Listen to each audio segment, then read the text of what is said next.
사랑하는 구독자 여러분 반갑습니다. 시원한 8월 한 달 되시길 바라며 구독과 좋아요 버튼도 꾹 눌러주세요. 그럼 사연 시작합니다. 안녕하세요. 서울에서 한정식 집을 운영하고 있는 내일 모레 60을 바라보고 있는 여성입니다. 원래는 전주에서 식당을 운영했지만 남편이 서울로 발령받는 바람에 서울로 이사 오면서 식당도 새로 오픈했답니다. 서울에 온 지도 벌써 30년이 다 돼가는데요. 그동안 참 많은 일들이 있었습니다. 곧 딸아이가 결혼을 앞두고 있는 시점에 그동안 엄마로서 잘 살아왔나 생각이 들더라고요. 평소 잘 챙겨보던 사연 채널에 제가 지금까지 살아왔던 인생 이야기를 좀 들려드리려고 이렇게 글을 쓰게 되었습니다. 식당을 운영하다 보면 정말 다양한 사람들을 만나게 되는데요.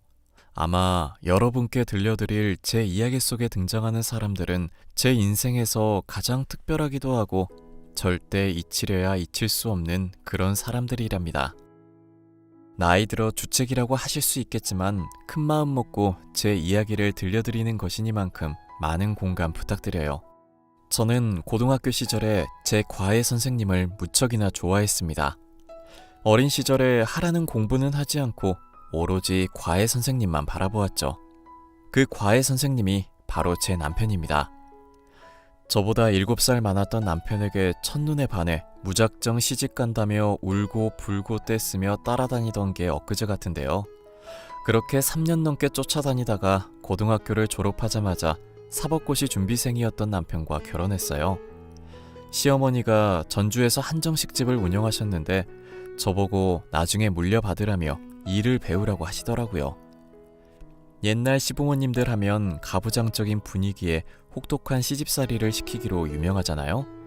하지만 제 시어머니는 남들과 조금 다른 마인드를 가지신 분이었어요.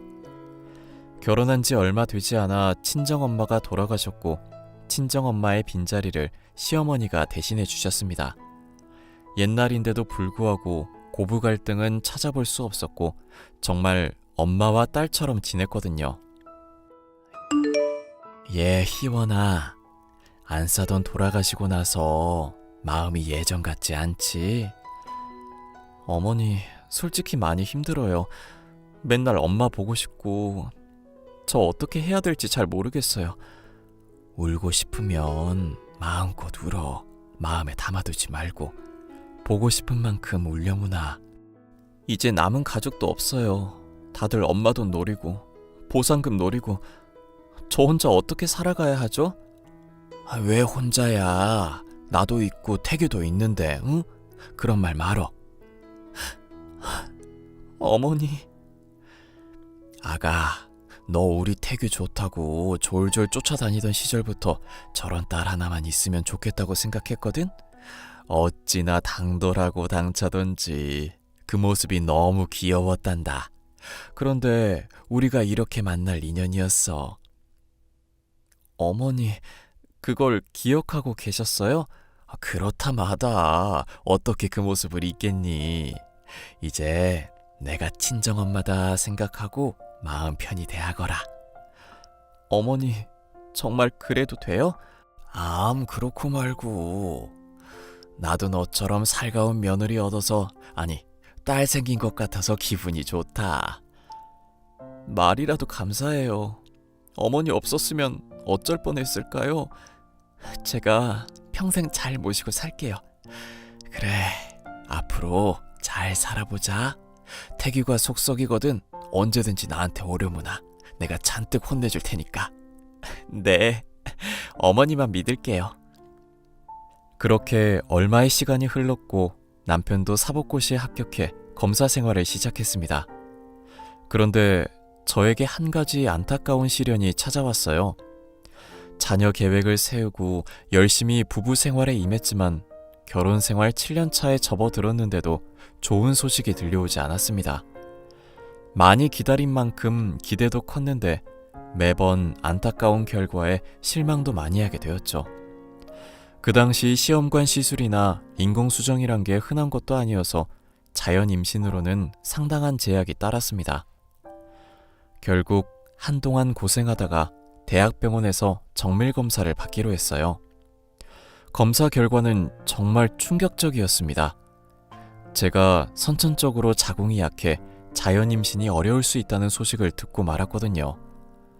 여자로 태어나서 사랑하는 사람을 만나 가정을 이루고 토끼 같은 자식들 낳아 평범하게 사는 게 꿈이었는데 그런 제 꿈이 한순간에 좌절되고 말았던 겁니다.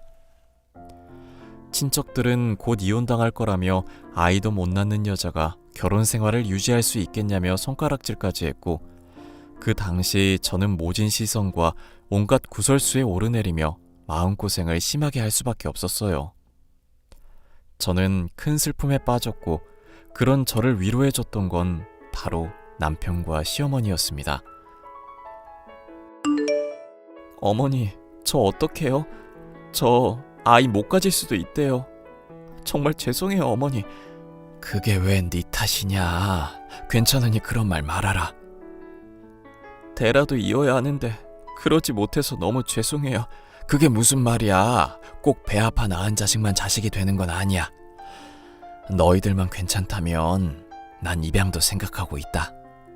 네? 입양이요? 그래, 입양이 나쁜 건 아니잖니. 내가 자식을 다 키워본 입장으로서 한 사람이 인간 하나를 키워낸다는 건 대단한 인내심과 정말 내 살과 뼈를 깎아내는 일이야. 그만큼 각오해야 하는 일이지. 그러니 너무 어렵게 생각하지 말자. 제가 죄송해서 어떻게 그래요. 말씀만으로도 너무 감사해요. 생각지도 못했는데. 네 마음을 내가 알아줘야지. 누가 또 알아준다니? 괜히 마음 아파하지 말고 어느 정도 마음 추스르면 입양 생각해보자. 엄마 정말 괜찮겠어요? 괜찮고 말고. 마음 추스르면 고아원 가서 한번 둘러보자꾸나. 그 김 원장이랑 잘 아는 사이니까 내가 이야기 좀 해보마. 어머니, 배려 너무 감사해요. 제 마음도 다 이해해 주시고. 저 정말 어머니한테 효도할게요. 그래. 차라리 입양해서 마음 붙이고 정 붙이고 소중하게 키우자꾸나. 엄마, 내가 다 고마워요. 나도 생각하지 못한 걸. 이 은혜 살면서 잊지 않을게요. 엄마가 저한테 해주신 것처럼 저도 아이한테 최선을 다할게요. 그렇게 얼마 뒤 저는 시어머니와 남편과 함께 희망보육원이라는 곳에 가게 되었죠. 정말 눈도 못 뜬 갓난아이부터 초등학생, 중학생까지 저마다 사연을 갖고 사는 아이들이 많았습니다. 아이들과 놀아주기도 하며 한참을 둘러보는데 유독 눈에 띄는 아이가 있더라고요. 4살 된 여자아이였는데 말도 잘하고 유독 저와 남편을 잘 따르는 모습을 보였습니다. 그저 사람이 좋아서 반가워서 그러겠거니 했는데 저희가 집에 갈 시간이 되자 울며 불며 떼를 쓰더라고요. 왜 우냐 물어보니 가면 안 올 거잖아 라며 닭똥 같은 눈물을 흘리는데 어찌나 마음이 아프던지요. 눈물 콧물 다 빼고 자지러지게 우는 아이를 겨우 달래놓고 집에 돌아왔는데 자꾸 눈에 밟혔습니다. 자려고 누웠는데도 한참을 뒤척이며 계속 그 아이를 생각했죠. 그러다 남편과 대화를 하게 되었습니다. 여보, 나 아무래도 서정이가 눈에 밟힌다? 아까 울었던 애 말하는 거지? 울어서 그런가? 이상하게 자꾸 생각이 나. 계속 손잡고 있어서 아직도 온기가 남아있는 것 같고. 하긴 유독 우릴 잘 따랐지. 아까 원장님한테 이야기 들어보니까 혼자 4살이라 어울리는 친구가 없다더라. 그래서 우리한테 더 그랬던 것 같아. 그러게, 외로워 보였어. 우리 그 아이 입양할까? 사실 나도 그렇게 생각했는데 당신이 좋다면 나도 좋아. 더군다나 그 아이라면 더더욱. 근데 당신 정말 괜찮아? 아니, 갑자기 왜 울어? 어디 아파? 아니, 미안해서 그러지. 내가 몸이 좋질 않아서 당신한테 실망만 시키는 거 아닌가 하고. 또 그러네. 괜찮다니까. 당신이 좋으면 나도 좋아. 가슴으로 낳았지만 누구보다 소중하게 키울 거야. 이미 내 자식이나 다름없지. 이렇게 자꾸 생각나고 눈에 밟히는 거 보면 우리랑 만날 인연이었던 거야. 그러니까 당신도 너무 미안해하지 마. 우리가 열심히 키우면 되는 거야. 정말? 그렇게 말해줘서 고마워. 내가 살면서 다 갚을게. 뭐라 말로 표현해야 할지 모르겠다. 정말 고마워. 결국 날이 밝자마자 고아원으로 다시 가서 그 여자아이를 입양하는 절차를 밟았습니다. 김서정이라는 이름을 갖고 있었는데 남편의 성을 따 박서정으로 개명도 하고 함께 살게 되었죠.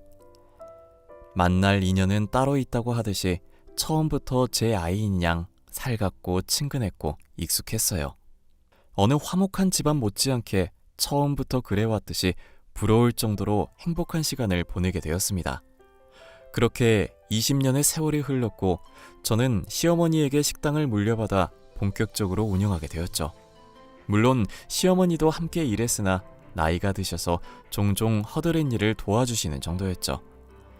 딸은 대학 졸업을 앞두고 있었고 온 가족이 각자의 위치에서 바쁜 삶을 보내고 있던 시기였습니다. 딸아이는 저희와 함께 살기 시작하면서 그 흔한 투정 한 번 안 부리고 속 한 번 안 썩이고 화목하게 잘 지냈어요. 서정아, 바쁘니? 엄마가 지난번에 보낸 반찬은 잘 받은 거야? 잘 받았어. 왜 이렇게 많이 보냈대? 우리 냉장고 작은 거 알잖아. 친구들이랑 나눠 먹으라고. 잘 먹어야 공부도 잘하는 거야. 우리 딸 고생하는 거 알아서 할머니랑 같이 만든 거야. 다 네가 좋아하는 걸로. 역시 우리 엄마랑 할머니가 최고야. 강아지, 요즘 힘든 건 없어? 할머니, 저 워낙 튼튼하고 깡다고 있는 거 알잖아요. 그래, 그건 알지. 그래도 힘든 게 있으면 바로바로 말해. 그래야 속 안 썩지. 사실 할머니, 나 사법시험 준비하고 있어요. 내년에 3학년 되면 졸업 준비도 미리 해야 하니까 공부 같이 해버리게요. 어? 너 너무 힘들지 않겠니? 논문도 써야 하고 졸업 준비하는 것도 힘든데 사법고시 하면 너 정말 잠도 못 잘 텐데. 아이고, 그렇게 힘든 거 아서라 아서. 예, 서정아, 안 하면 안 되겠니? 그러게 말이다. 너무 무리하는 거 아닌가 싶다. 할머니도 걱정하시고. 사법고시가 만만한 시험은 아니다. 아무리 날고 기어도 떨어지는 게 사법고시야. 너 단단히 각오해야 한다. 할머니, 엄마 아빠 걱정 마요. 나 아빠 닮아서 똑똑하니까. 미리 준비해서 한 번에 합격할게요. 쉬엄쉬엄 공부해. 몸 상하면 걱정할 사람들 많다. 나 젊어서 괜찮아. 할머니 건강이나 잘 챙기세요. 엄마 아빠도. 조만간 시험 끝나면 전주 한번 내려갈게요. 맛있는 거 많이 해줘요. 특히 할머니표 감자전. 알겠다, 우리 강아지. 조만간 또 연락하렴. 힘내거라. 아빠가 시험에 참고될 만한 자료들 정리해서 메일로 보내줄 테니까 시간 날 때마다 참고해. 그렇게 2년이라는 시간이 흘렀고 딸아이는 약속대로 졸업과 동시에 사법시험 합격이라는 영예를 안겨주었습니다. 시어머니는 집안의 경사라 하며 동네에 현수막도 걸자고 하셨죠. 결과 발표를 듣고 딸이 전주로 내려왔고 정말 동네 잔치를 벌였습니다. 남편도 자기 닮아서 똑똑하다며 크게 기뻐했고 가족 모두가 행복에 겨워 눈물을 흘릴 지경이었죠. 그러다 한 차례 검은 먹구름이 드리웠습니다. 몇십 년 동안 친정엄마 그 이상으로 의지했던 시어머니가 노환으로 돌아가신 거예요. 워낙 나이도 있으셨고 앓고 있던 지병이 있으셔서 많이 힘들어하셨거든요. 슬픈 마음을 어루만지며 장례를 치르고 얼마 뒤 남편이 서울지검으로 발령받게 되었습니다. 딸아이도 사법연수를 끝내고 서울의 한 대형 로펌에서 일하게 되었죠. 그렇게 전주 생활을 정리하고 서울로 이주하게 된 거랍니다. 새로 식당도 오픈하고 바쁜 부녀 뒷바라지 하느라 정신없는데 고아원 원장님이 연락 오더라고요. 고아원 원장님과 전화통화를 끝낸 저는 내심 불안해졌어요.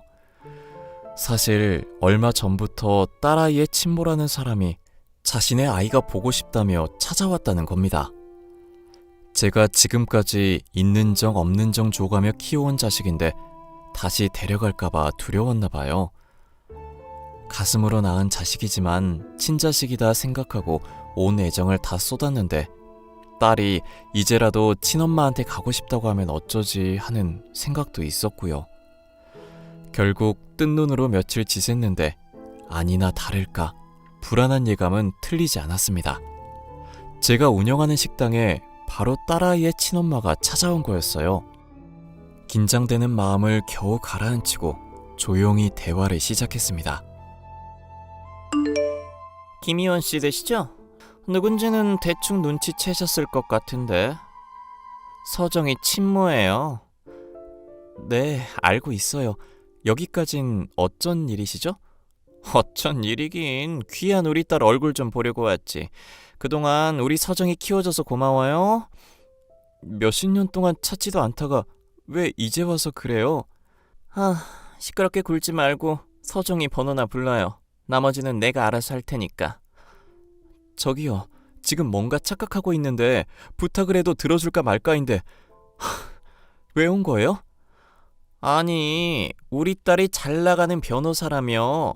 그래도 공부는 시켜줬나 봐? 그럼요. 하고 싶은 공부 마음껏 해주는 게 부모된 도리 아닌가요? 근데 왜 찾아오셨어요? 불쾌하니까 나가주실래요? 자식이 변호사인데 내가 가만히 있으면 섭섭하죠. 근데 변호사면 돈도 많이 번다면서요? 아무리 많이 벌어도 당신한테 줄 돈은 없어. 자기 자식 버리고 갈 땐 언제고 왜 이제 와서 만난다고 난리야? 좋게 대우해 주는 것도 이번이 마지막이에요. 나가요. 미안해서 어쩌나. 나는 나갈 생각이 없는데. 딸도 잘 살고 있고 친엄마가 이렇게 버젓이 있는데 내가 뭐가 무서워서 피해? 당신이 정말 엄마라면 애초에 그런 곳에 서정이를 맡기면 안 되지. 그건 내가 알아서 할 일이고 내 딸 덕 좀 보려고 찾아왔으니까 당장 내 눈앞에 데려와요. 얼굴 좀 봐야겠으니까. 글쎄 됐다니까요. 당장 경찰에 신고하기 전에 나가. 아무튼 이제 내가 키울 테니까 이제 그만 내 딸 인생에서 꺼지시지? 도대체 왜 지금에서야 찾는 건데? 서정이가 원하지 않으면 어쩔 건데요? 뭐 같이 살기라도 할 거야? 내가 내 자식 보겠다는데 한번 만나겠다는데 무슨 상관? 내가 알아서 친권이니 뭐니 다 법적 처리할 테니까 기대해요. 서정이가 원한다면 얼마든지 보내줄 수 있는데 당신 하는 꼬락서니를 봐서는 설마 돈 필요한 건 아니죠? 아니, 당신이 무슨 상관이냐고. 그래도 내 딸인데 이것저것 잴 필요가 있나? 그냥 내가 그렇다 하면 그런가 보다 하면 되지. 나도 딸 자식한테 잔소리할 권리 있거든요. 따로 만나서 잘 이야기하면 서정이도 알아듣겠죠. 이제라도 부모한테 효도하면서 살라 해야죠. 안 그래요? 무슨 생각인지 모르겠지만 우리 딸 건들기만 해봐요. 내가 배 아파 낳은 자식은 아니지만 입양해올 때 이미 내 자식이나 다름없었어. 당신이 함부로 대할 아이도 아니라고. 그런다고 내가 쫄 것 같아요? 아무튼 지금 안 부르면 내가 알아서 찾아가는 걸로 알아. 어디서 순 듣보잡들이 내 딸 부모 한답시고 설치고 있어. 지금 뭐라고 했어요? 듣보잡? 말 다 했어요? 이왕 이렇게 된 거 그냥 내가 데려가서 다시 키워야겠다. 그래야 남은 인생 호강하며 살지. 우리 변호사 딸 데려갈 수 있으면 데려가 보던가. 당신 지금 속이 훤히 보이는데 우리 딸이 과연 좋아할까? 상처 주지 말고 그냥 조용히 살아요. 뭐요? 지금 말 다 했어요? 아무리 그래도 핏줄은 무시 못하지. 그년도 나 닮았으면 내가 좋다고 그럴 거야. 그래요? 어디 한번 두고 봅시다. 일단 지금 장사에 방해되니 당장 나가주세요. 안 나가면 경찰에 신고합니다. 왜 그렇게 빡빡하게 구실까? 아유, 알았어. 다음에 다시 올 테니까 그땐 내 앞에 딸 데려다 놔요. 알겠어요? 서정아, 바쁘니? 엄마가 기니 할 말이 있다. 왜? 뭔데? 나 이제 좀 한가해. 무슨 일 있어? 아니, 사실은 엄마 가게 말이다. 친엄마라는 사람이 찾아왔어. 그래서 알려주려고. 아, 그랬구나. 그 사람이 엄마한테는 뭐라는데? 엄마한테는 이라고? 너 그 여자 온 거 알고 있었어? 엄마, 나 치밀한 거 모르지? 사실 대학 입학하고 나서 궁금하긴 하더라고. 그래서 이리저리 수소문했는데 상종 못할 사람들이더라. 조금이라도 혹시나 하는 마음이 있었는데 난 이미 그때 마음 접었어. 미리 말 못해서 미안해. 그랬구나. 진작에 말을 하지 그랬어. 근데 왜 그런 생각을 한 건데? 나 고아원에 버린 것도 자기 고생하니까 걸림돌이라서 그런 거야. 그때도 도박하고 술집에서 술 마시고 부모로서는 영 아니더라고. 저런 사람이 내 부모라는 게 부끄러웠어. 아, 그나저나 무슨 말을 하려고 했어? 친엄마 찾아와서 너 데려가겠다더라? 그래서 내가 무슨 염치로 그러냐고 쏴붙였더니 핏줄 운운하더라고. 웃기지 말라 그래. 한 번 더 찾아오면 그땐 바로 경찰에 신고해버려. 내가 친부모 찾았던 것도 공부하느라 힘들었을 때 잠시 방황했다 칠 테니까. 다시는 만나기 싫거든. 엄마도 네 마음 100번 1000번 이해해. 그런데 내가 뭘 어떻게 할 수 있는 게 없잖니. 사실 불안하기도 하고. 뭐가 불안해? 내가 친엄마 따라갈까봐?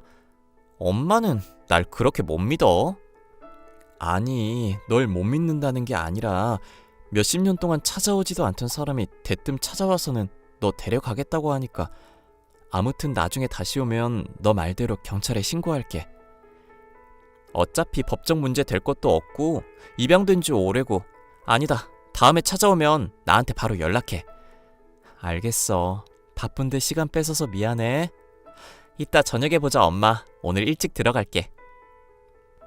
생각보다 딸아이의 태도는 단호했고 걱정했던 마음을 조금이나마 내려놓게 되었습니다. 그렇게 평범한 일상을 보내고 있는데 왠지 모를 적막감이 흐르더라고요. 아니나 다를까 딸아이의 친엄마라는 사람이 가게에 자꾸 나타나 이리저리 회방을 놓기 시작했습니다. 식당을 매일같이 찾아와서는 다시는 안 찾아올 테니 돈을 달라며 말도 안 되는 요구를 하더라고요. 한 번은 조폭인지 깡패인지 덩치가 산만한 사람들을 데리고 와서 돈을 주지 않으면 가게 다 때려 부수겠다고까지 했습니다. 어차피 자기 자식인데 보러 오는 거 문제 안 된다며 돈 안 주면 매일 찾아와서 괴롭힐 거라 하는데 어찌나 당당하던지 기가 막히더라고요. 장사에 지장이 생길 정도로 찾아오는 바람에 결국 저는 경찰에 신고를 했고 친엄마라는 사람은 경찰에 연행되어 갔습니다. 이 소식을 들은 딸 남편이 저와 함께 경찰서로 가게 되었죠. 경찰서에서 고래고래 소리 지르며 자신은 잘못한 게 없다고 난리를 치고 있는 그 여자를 마주해야 했습니다. 이봐요. 당신이 내 친엄마야? 애초에 버리고 갔으면 찾아올 생각을 하지 말아야지. 책임지지도 못할 거 왜 나왔어요? 아유, 우리 딸 왔어? 얼른 경찰 양반한테 사정 좀 이야기하고 나 좀 풀어줘, 응? 딸? 딸이라고 했어요? 웃기는 소리 하지 마세요. 어이가 없어 진짜. 야, 엄마한테 싹수 없게 할래? 어디서 배워먹은 버릇이야? 너 이게 다 근본 없는 사람들한테 키워져서 그런 거야. 아유, 내 속이 그냥. 이보세요. 근본 없는 건 당신이 근본이 없겠지. 배 아파 낳은 자식 버리고 갈 땐 언제고. 이제 와서 뭐라도 뜯어먹고 싶어서 자식 찾는 거 좀 웃기지 않아요? 막말로 내가 우리 딸 안 낳았으면 당신들이 입양이나 할 수 있었겠어? 내가 좋은 유전자 물려줘서 애가 변호사도 되고 그런 거야. 야, 너 내가 낳아준 은혜 잊으면 안 된다? 이 아줌마가 아직 정신을 못 차렸네. 무슨 근거로 자꾸 딸이래. 나는 당신 같은 엄마 둔 적 없어요. 유전자 검사라도 하던가. 어차피 넌 나랑 같이 살 생각 없잖아? 그러니까 내가 깔끔하게 포기해 줄게. 대신에 돈 가져와. 현금으로 5억. 경찰서에서 참 잘도 한다. 지금 자식 팔아 장사합니까? 무슨 친엄마라는 사람이 있다이야? 적당히 눈치 챙기세요. 이보세요. 여기 경찰서야. 뭐? 당신이 뭔데 이래라 저래라야? 나? 서울지검 박태규 검사다. 당신 알아보니까 지명수배 내리기 직전이던데. 워낙 사고를 많이 치고 다니기도 했고. 이대로 콩밥 한 번 먹을까? 증거 있어? 함부로 남의 뒤 캐고 다니는 거 그거 불법인 거 몰라? 검사라고 했지? 더 잘 알겠네. 당신 내가 고소해버릴 거야. 하던가. 당신 사기 전과도 있고 유명하던데 해볼 수 있으면 해보라고. 이 증거들을 보고도 그런 소리 할 수나 있나 한번 보지. 남편이 이리저리 수소문해서 얻은 증거들을 내보이자 그 여자는 얼굴색이 싹 변했습니다.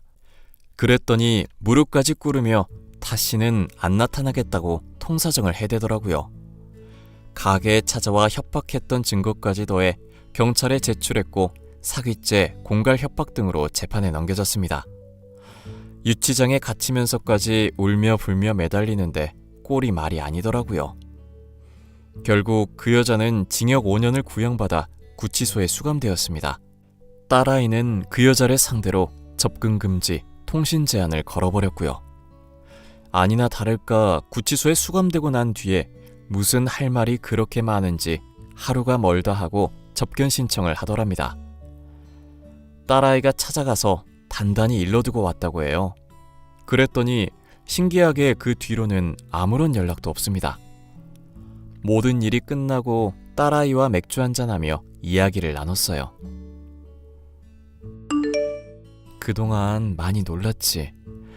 아니야 엄마, 나보다 엄마가 더 놀랬지. 언젠가 한 번은 만날 거라 생각했어. 근데 그게 이런 식일 줄은 몰랐지. 엄마가 미안해. 모든 게 다 엄마 탓인 것 같아. 이게 왜 엄마 탓이야. 만났어도 인연이 아니니까 끝을 본 거고. 이미 고아원에 날 버린 순간부터 끝난 인연이야. 자기가 배 아파 낳은 자식을 자기 손으로 버렸는데 나중에 찾아온다 한들 그게 진심이겠어? 네가 그렇다면 그런 거겠지. 그래도 친부모를 진작에 찾아줬어야 했는데. 이렇게 돼서 미안해. 아빠도 미안해하고 있고. 아니 그럴 필요가 없다고. 내 엄마 아빠가 여기 있는데 뭐하러 그래. 이미 큰 사랑 받으면서 살았고 이제는 내가 엄마 아빠 호강시켜줄 거야. 정말? 우리 딸 기특하네. 그리고 날 낳아준 건 고맙지만 나한테 일말의 애정도 없는 사람한테 엄마, 생모라고 부르기도 싫어. 가족은 오로지 엄마, 아빠, 할머니뿐이야. 내가 너한테 배운다. 엄마한테 와줘서 고마워. 너는 처음 봤을 때도 그렇고 지금도 그렇고 영원히 내 딸이야. 앞으로 더 행복하게 지내자. 알겠지? 알겠어 엄마. 내가 많이 사랑해. 그렇게 어느덧 2년이라는 시간이 흘렀고 딸아이는 남편 밑에 있던 검사와 인연이 닿아 곧 결혼을 앞두고 있습니다. 결혼 준비한다고 정신없는 와중에도 절 챙기는 딸아이를 보고 있으면 매일매일 행복해서 눈물이 날 지경이랍니다. 배 아파 낳은 자식은 아니지만 이미 제 친자식이나 다름없는 딸아이가 앞으로도 더 행복했으면 좋겠어요. 제가 죽는 날까지 딸아이의 행복을 위해 기도하면서 저 또한 열심히 살 겁니다. 그런 저의 모습 기대해주세요. 제 사연은 여기까지입니다. 사연을 들으시면서 어떤 생각이 드셨나요? 자식과 부모지간은 천륜지간이라고 합니다. 하늘이 이어준 인연이라는 뜻인데 배 아파 낳은 자식만이 내 자식이 아닌 걸 인생을 살아오면서 알게 되었어요. 고아원에서 딸을 만나지 않았더라면 아마도 지금의 행복은 누릴 수 없었겠죠? 제 사연이 공감되셨다면 응원의 댓글 부탁드리고 날이 많이 더운데 건강 잘 챙기세요.